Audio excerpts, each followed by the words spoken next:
Sophia. All right, you should be on standard S4. Just so you know, tomorrow we're going to start by answering that first question of why the quadratic formula can solve any quadratic. And this hopefully will be more of a review for you since you have, I think, seen and used the quadratic formula before. The quadratic formula is for quadratics that are written in the form ax squared plus bx plus c equals 0. And then the formula is x equals negative b plus or minus square root of b squared minus 4ac all over 2a. Okay, so we use it, you use this to solve for x-intercepts. So we're going to do a couple of examples together just using the straight formula to find x-intercepts.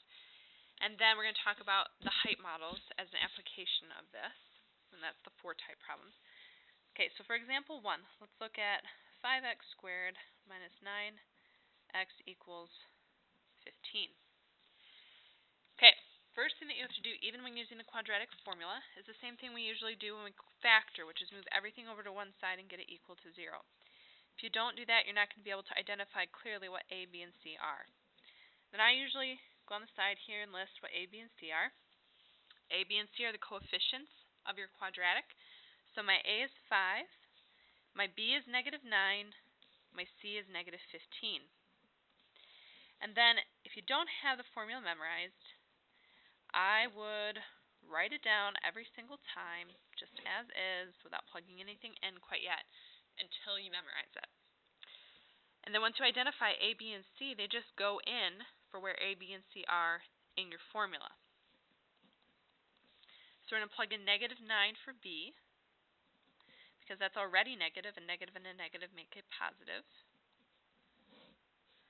We have negative 9 squared minus 4 times a, which is 5, times c, which is negative 15, all over 2 times a. Now, my next step is usually I simplify what's underneath the radical first. So I'm going to do negative 9 squared minus 4 times 5 times negative 15. And I get 381. Notice that I put the negative 9 in parentheses. That's because if you don't, then the calculator reads that as a negative and then 9 squared, so it would give you a negative 81, which would not be correct. So, square root of 381 all over 10. All right, now if that's a pretty big number, if you can simplify that radical, like we've been working on simplifying radicals, then I suggest you do so. But in this case, I'm pretty sure 381 is a prime number. I'm just going to try dividing it by some odd numbers I know have square roots, but neither of those work. So that is how I want you to leave your answer. And what this would mean in terms of the graph is that you have 2 x-intercepts. Now, if we were to punch this out, you would get a decimal, so it's not going to be a pretty x-intercept, but there are 2 places that follow that decimal where that graph would cross. Okay, go ahead and flip.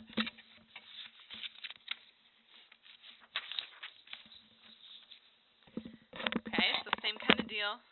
We're just going to use the quadratic formula here. Let's do negative 4x squared plus, I don't know, 6x plus,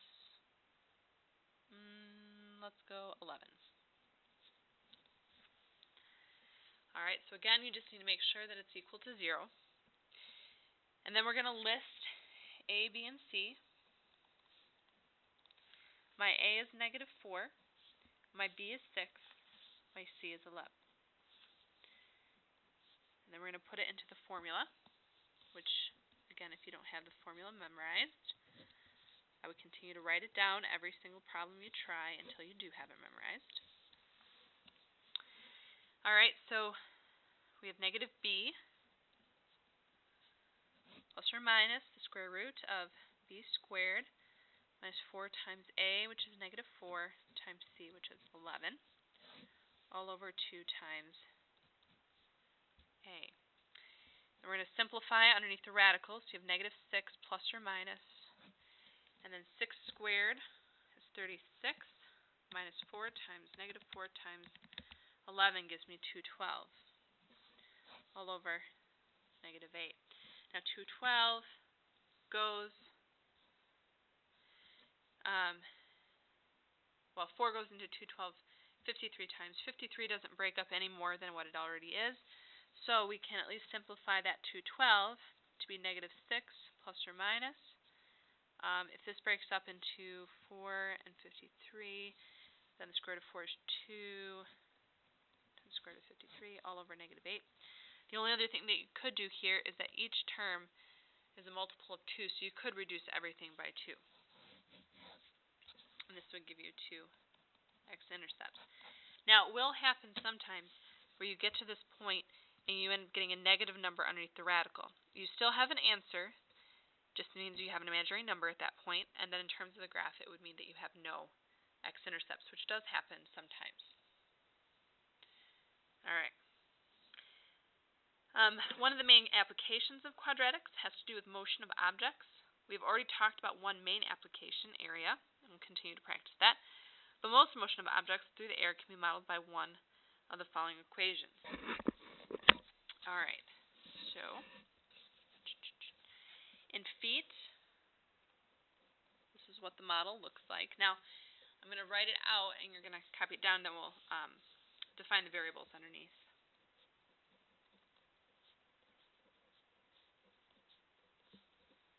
Whoops, that should be a V. So S of t equals negative 16t squared plus V sub ot plus S sub o. So these are like little tiny subscripts. We'll say what they mean in a minute. In meters, almost same setup.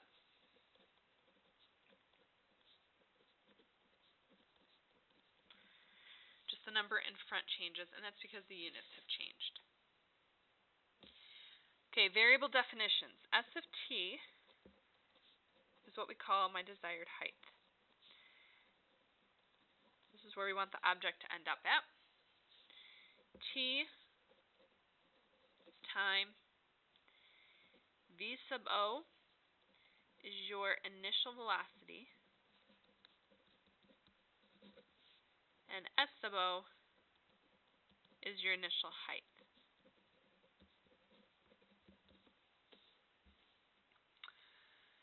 When setting up your height models, keep in mind two key things. Make sure you know what your make sure you know what your variables mean. Make sure your initial velocity. Yeah. Make sure you know what your variables mean.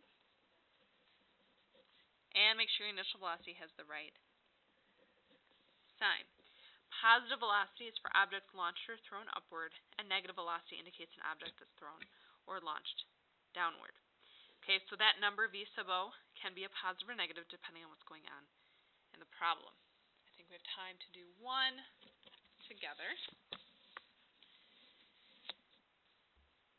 And then tomorrow we're going to practice kind of factoring, completing the square, and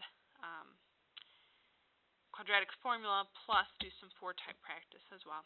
So we can do example 4 tomorrow, but let's do example 3 right now. Anna and Gabby are duking it out. They've positioned themselves on either side of a barrier and are launching chess pieces at one another. Gabby really wants to hit Anna in the shoulder because Anna broke her favorite chessboard. So she launches her king piece into the air at a rate of 18 feet per second from a height of 4.2 feet. How long does it take to hit Anna's shoulder, which is 5 feet off the ground? Does that piece actually hit her if Anna's standing 13 feet from Gabby? And how do you know? Okay, so let's start by writing down the correct model we're going to use. And we're going to use the model that's in feet, and I know that because I'm given a rate of change that's in feet. So I'm going to use the negative 16t squared plus V sub o t plus S sub o. My desired height is Anna's shoulder, which is 5 feet off the ground. So I'm going to plug in 5 for S of t. I'm trying to answer the question how long, which means I'm looking for time. So the t stays since that's what I'm solving for. V sub o, my initial velocity, is going to be 18. And then my initial height of the piece was 4.2. Now, if I'm looking for the time value here, I need to solve this, and since we're learning about the quadratic formula, we're going to solve it using the quadratic formula. So the first thing I have to do is move the 5 over. 4.2 minus 5, I believe, is negative 0.8. And then we're going to use the quadratic formula. Oh, that might be it. This is your bell. Yeah. Please start heading to Okay, the so ballot. we'll end the video right now, and we'll pick up with this tomorrow as a review of the quadratic formula. This is Crisscross signing off.